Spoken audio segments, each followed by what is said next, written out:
Hello and welcome. My name is Leah, and in this video we will talk about what equipment you need to teach online. We will also take a look at a short video clip on how to book an interview demo. And lastly, and also the most important part, is how to pass the interview demo. First, let's take a look at the equipment you need to teach online. Next, we are taking a look at the equipment that you need to teach online. Number one is you need a laptop or a working computer. That's very important. Secondly, you need stable internet. If you have Wi-Fi, I highly recommend you to use a LAN cable. This gives you an overall stable connection when teaching. And this will also prevent you from getting kicked out of your lessons. Number three is a headset. There are various types of headsets, but I definitely recommend one with a mouthpiece. Some headsets are amazing and they can even cancel out some extra noises in the background. Maybe you can invest in that once you are settled and started teaching. Something that is very important that most people tend to forget about is their light. Make sure you have good lighting, and I highly recommend you to invest in good lighting equipment once you pass your interview. This is how students view you, and when you have good lighting, your overall appearance is just a lot better on camera. Lastly, it's very important to sit in front of a neutral background. Some teachers invest in a background like you can see on the picture, but for this demo I would recommend you to sit in front of a white wall or in front of a wall that's neutral and a light color. Next, I am going to show you on how to book an interview demo. Please take a look at this 1-minute clip, and this will show you everything you need to know on how to book an interview.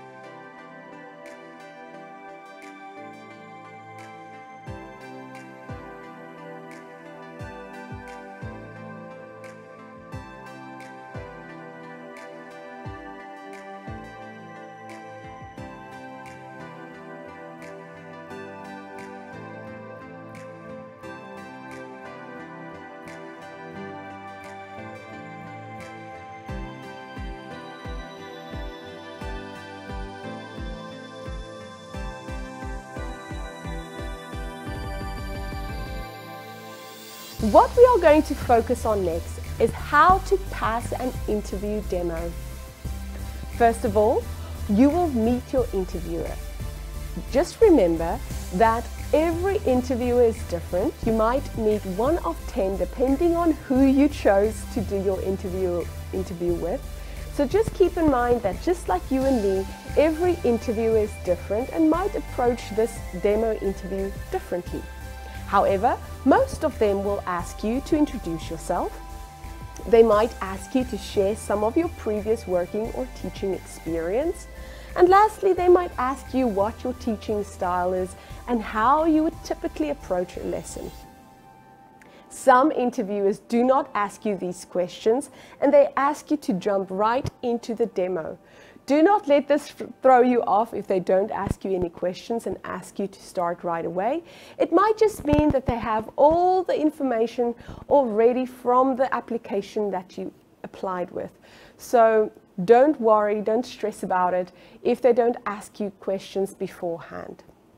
Next, they will ask you to do a demo, and this is where they will act as a student and you as a teacher. Most conversation lessons in likeshuo has a very similar structure.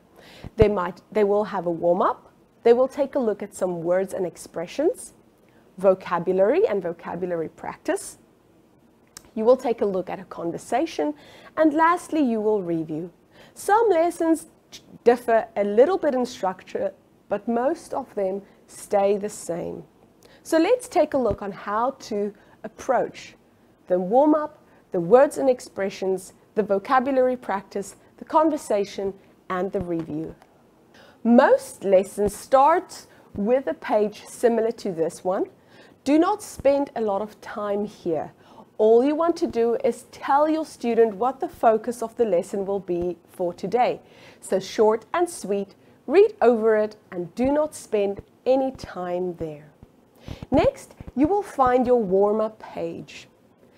Most warm-up pages has 3 to 4 warm-up questions. You can always add your own question in as well. And this is where you have to make your student feel comfortable, all right? This is your first time that you speak to your student. So this is also a time where you can really try to listen and start to gauge their level of understanding. But most importantly, make them feel comfortable. Some teachers have different approaches depending on your teaching style. You can play a game with the vocabulary that you might have later on in the lesson in mind, or you can prepare some of your own ESL questions to add into the warm-up page. Then you will go right into your words and expressions. It's very important to make sure that you use this time to read the vocabulary. You can ask your student to read the vocabulary and the definitions and listen closely to their pronunciation. You as a teacher can then correct them. You can also use this time to expand their vocabulary by giving them some synonyms or antonyms connected to the key vocabulary. You can also encourage your students to use these words. For example, if you take a look at the first word, passport, you can ask them, after they've read it and after they've read the definition and you know they have the understanding of the word, you can ask them to make a sentence with the vocabulary. You can even ask them some basic conversation questions like, when did you get your passport? Do you have a passport? Where have you traveled to with your passport? Make use of the words in different ways. So just relax and use this time also to test your students' level of understanding and make sure to ask your student if there's anything that they don't understand. Once again, teachers approach this page differently depending on their teaching style. Some teachers might focus more on the pronunciation of the word. Some teachers might focus more on expanding the vocabulary. That will also be connected to your teaching style. But what's most important is to make sure that your student has a great understanding of the vocabulary. Next, you will jump into a vocabulary practice. Make sure to explain what you expect from the student on this page. So, next we are going to take a look at the vocabulary practice. I would like you to use the key vocabulary that we just learned, and I would like you to fill in the blanks. Read the sentence and fill in the blanks by using the key vocabulary that you just learned. Something like that. So have the students read the sentence and fill in the blanks. As they fill in the blanks, you have to type the key vocabulary on the line. All right, students are not able to use annotation themselves, so it's very important that you use this time as they read to enter the correct answers. Next, we will take a look at a dialogue. Most of the time, there's only 2 roles in a dialogue. So there are various approaches to this, and once again, this will be dependent on you. You can ask your student to pick a role, and your student will take on a role and you will take on a role. Once you've done that, you can switch roles and read that as well. If there's more than one student in a class, you can use color coding. So you can say, for example, Leah, you are going to read the blue blocks. So you can color code the blocks by using various colors. So your students read the colors when it's their turns. But once again, this will be dependent on yourself. If you have, for example, 4 students in the classroom, you might want to have 2 students read the conversation and then switch roles and have the other 2 read the conversation as well. Or just like I said, you can use color coding as well. during your demo, you might want your student to take on one role and you as a teacher take up the other role. When your student is reading and when you are reading through your conversation, make sure to underline the key vocabulary as you go along. Also, when your student mispronounces words, it's important to not interrupt your student, but underline the words, and once you are done, go back to these vocabulary and practice. You can also go back to the vocabulary even if your student didn't make a mistake. You can go back and say, for example, look, this is our key word. Can you say it again for me? Excellent. Now, can you still remember a synonym for this word? Can you tell me the meaning of this word? You can really test their understanding as well. Once you are done with your dialogue, you can maybe prepare some extra questions, some comprehension questions, so you can ask them some questions about the dialogue and see what they think about the dialogue, or what their understanding was about the dialogue. If they had any trouble understanding, this is where you come in and you can help them understand a little bit better. Next, some lessons, not all lessons, they have a grammar part in the class, and you can see there's a little star next to it, an asterisk, meaning that you can do it, but you don't have to if you don't want to, or if you don't have time for it, depending on your student as well. If your students are not interested in grammar at the time, you don't have to focus your time there. So whenever you see a little asterisk in your lesson, it means optional material. You can decide as a teacher or moderator if you are going to teach this page or not. How you manage your time can also depend on if you are going to do this page or not. And lastly, you will always have a discussion at the end of your lesson. So this is also a great time to really wrap the lesson up, talk about the topic once again, and if there's some other questions that your students might have about the lesson or about the topic, this is a great time to just gauge them one last time and talk to them and finish the lesson off on a great note.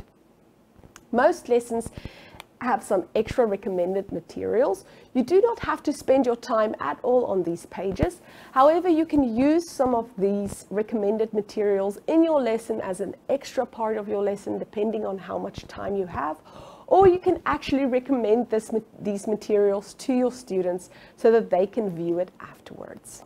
Lastly, you are going to review the lesson. You are not going to spend a lot of time here. All you have to do is just tell the student what you focused on today. For example, today we had a look at some new words and phrases, the vocabulary. Can you read over it for me one last time? So once again, you can listen to their pronunciation one last time. You can have different students read the different various words. Just touch on the things that you have covered in the lesson and thank the student for attending the class with you. Last but not least, I would like to take a look at some general tips. When you do your interview demo, make sure to speak at a normal pace. Most of us tend to get a little bit nervous when we do interviews or demos, and that's normal, but we tend to speak too fast during those moments. So pay attention to your speaking pace. Make sure to keep it at a normal pace throughout your lesson so that your student can understand what you are trying to say. Something that's important that we sometimes forget about is to ask our student if they understand, all right? So make sure to check in with your student frequently and ask them, do they understand what you are saying, or if they might have any questions. I tend to wait till the end of every slide and I will ask them, so let's just scan over this page and tell me if you have any questions, concerns, or suggestions. I would also like you to focus on your annotation, your toolbar. I know you might not be comfortable with these functions just yet, but just choose one or two functions to use during your demo. Underline the keywords and vocabulary, or you might want to underline some words where your students makes mistakes, and you can always go back to those words and ask them to pronounce it again, or you might explain the word again. Using annotation in your lesson can make a huge difference. Then lastly, it's very important to have fun. Even though it's an interview demo, the most important part is for you as a teacher to have fun, because that will ensure your students to have fun too. Happy teachers are good teachers, and I hope to see all of you with our platform soon. Thank you, everyone.